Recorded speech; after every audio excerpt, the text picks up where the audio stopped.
In my opinion, golf score should not be taken into account in speed golf.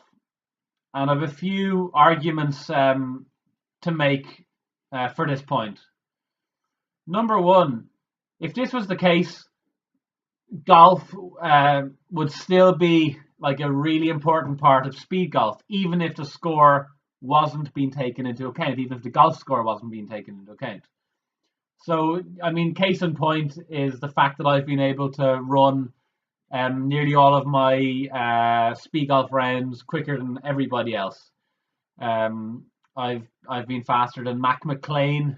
I think nearly every time we've played in the same tournament, and I've been faster than Nick Willis nearly every time we've played in the same tournament. And considering the fact that those guys would beat me by 5 minutes on a 5-mile cross-country race, there's something going on other than the running speed when it comes to how fast can you play the golf. So the transitions, how quickly can you put your bag down, hit the shot, and move on is really important. But also the way you play golf, how straight can you hit the ball off the tee, is such a massive factor in how fast you can play. So by making it about time, you're not discounting the golf. The golf is still really, really important, but it just makes it just way more fascinating for me.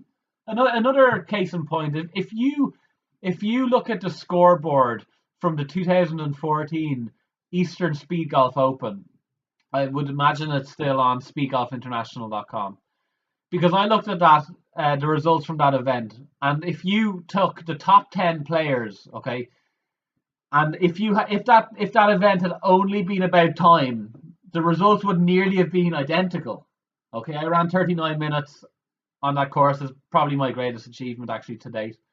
But if you looked at Alan Phillips was second, and he had the second fastest time, and I think it was the same right down. Maybe there was one exception. So, I mean, certainly with that event, you didn't need to keep the golf score. Okay, which is pretty interesting. That's an extreme example, but it's pretty interesting.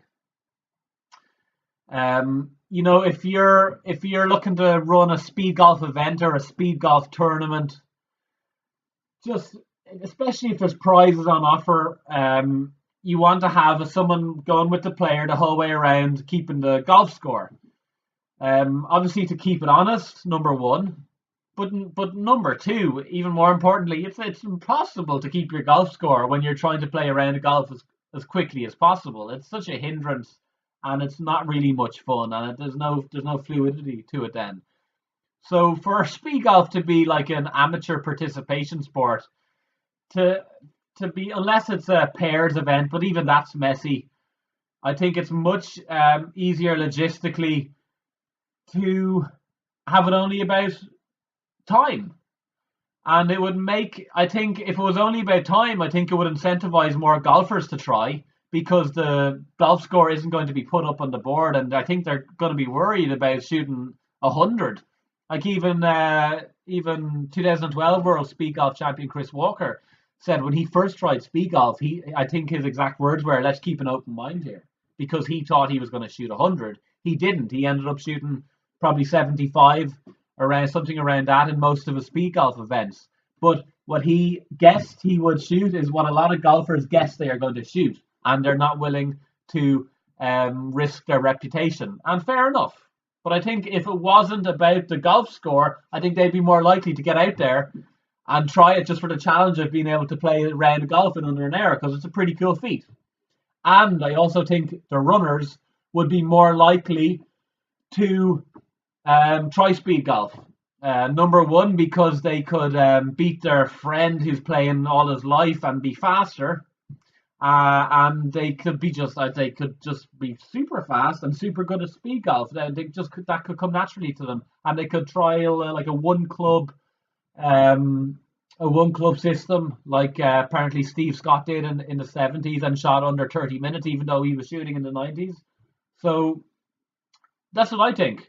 I think if speed golf was just about time, I think people like myself would still be relevant because of how quickly and efficiently we can play golf.